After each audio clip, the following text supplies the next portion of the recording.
Hello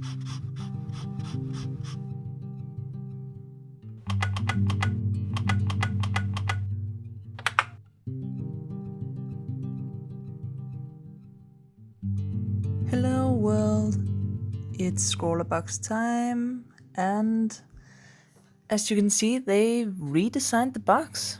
Well, not the contents or anything, but the box itself and the logo and stuff like that. And I really like this. I'm pretty much in love with the new design. And for the February box, the Scrawlr challenge is something out of nothing. And to be honest, I had no idea what to do with any of this, but as the little flyer said, it should be completely fine to just find inspiration in the featured artist. So I wanted to do some what's it called? A quote of some kind, and deck it out with a bunch of really heavily inspired by the featured artist. So flowers and other kinds of frills. I don't know. I started out thinking destroy, play, create was a cool sentence, but it didn't really feel good. So instead I went for try, fail, retry. And I really like how the quote came out, because it's just so, I know it's banal and it's like, of course, but just it feels right. Feels like a perfect quote at the moment, to be honest. So I sketched it out and started playing with the fine liners. And yeah, I've used these fine liners before and I really, really like them. The thing I don't like though is I felt like back when I have used them before that if I press too hard, they do this little splush of ink. But I didn't really have that problem now. I don't know if I've just been better at not pushing the tip of the pen into the paper, but I didn't find the problem this time, so it's fixed. For me anyway. And the paper was actually really a dream to work on. I'm kind of sad I only have one piece left. I really don't know if I used the wrong side of the paper, because it has two sides and the side I was working on was kind of the soft side. I could feel the pen sticking into the paper, whereas the other side of the paper was a little bit more firm, I guess you could say. I probably have to try out the other side on the other piece at some point. While I absolutely loved the pencil, I kind of felt like it was a bit, it's a 4B pencil. I think it may have been a bit too soft for sketching, for simple sketching, but I also kind of feel like it wouldn't have shown up very well on the paper if it was much harder. So I guess it works out.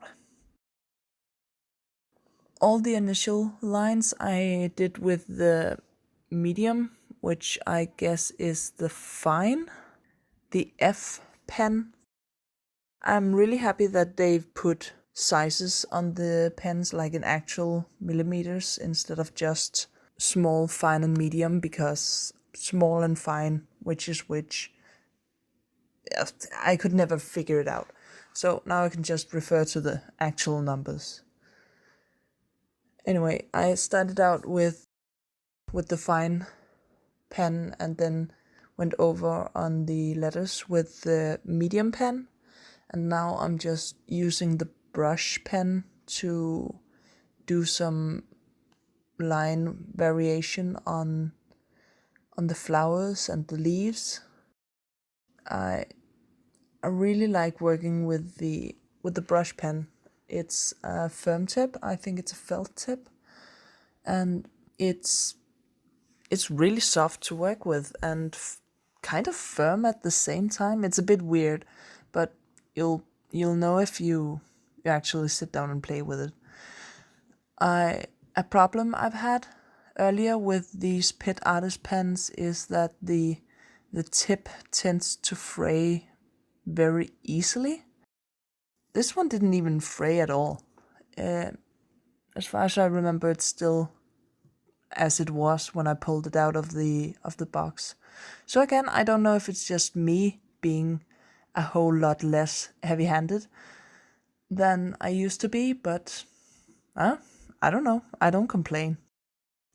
So moving on to the small tip, I'm just in this drawing I've reached a point now where I just go with the flow. I have no idea what I'm doing. I don't really have a plan, but everything's probably gonna work out. And I started out using the gel pen with a whole lot of negative pre-feelings, I guess you could say, because I've used this gel pen before and I felt that it became super irregular very, very quickly. But again, this time I didn't feel it.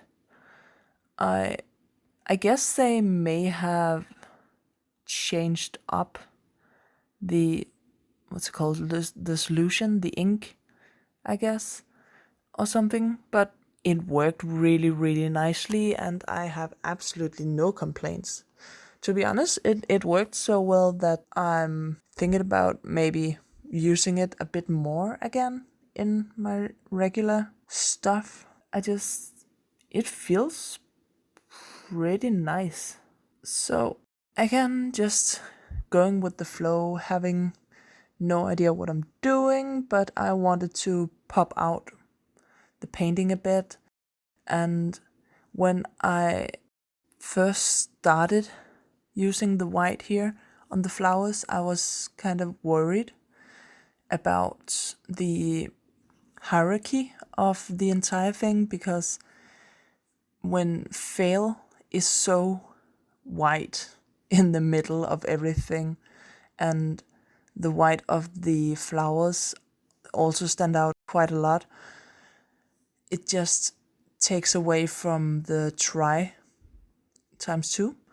So I figure out how to work around that later. And for now, I'm just gonna go ahead and stipple on. I think the stipbles were the most time-consuming parts, if not counting the actual sketching out and coming up with ideas. But I always start out remembering how much I love how stippling works or looks, and then I start stippling and I become extremely annoyed with stippling. I'm saying stippling a lot because it's just so absolutely hate it.